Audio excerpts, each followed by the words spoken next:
សម្រាប់ពាក្យថាសង្ក្រាន្តសង្ក្រាន្តគឺដំណើរវិលជុំយើងអាចនិយាយបានថាជាខួបវិលជុំដំណើរព្រះអាទិត្យធ្វើដំណើរគោចរចាប់ពីមេសរាសីចូលមកមេសរាសីវិញនឹងយើងហៅថាសង្ក្រាន្តហើយសង្ក្រាន្តចូលឆ្នាំខ្មែរប្រពៃណីជាតិនេះគឺយើងមាន3ថ្ងៃមានថ្ងៃចូលឆ្នាំវរៈវណ្ណបតនិងវរៈឡើងស័កដូច្នេះការចូលឆ្នាំថ្មីប្រពៃណីជាតិជាប្រពៃណីដ៏ផូរផង់របស់ខ្មែរយើងនេះលោកសម្ដែងអំពីសេរី3ប្រការ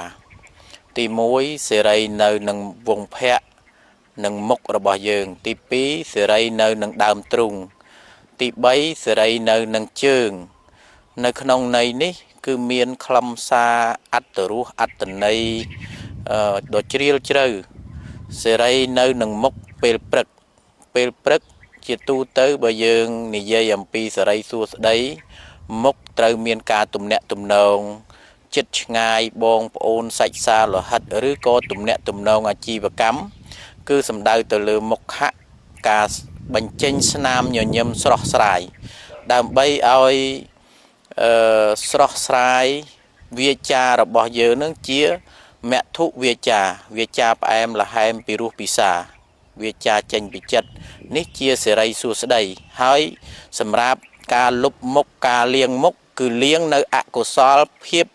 ក្រញើក្រញែងក្រញាងដែលជាទឹកមុខមិនស្រស់ស្រាយយើងលាងឲ្យស្អាត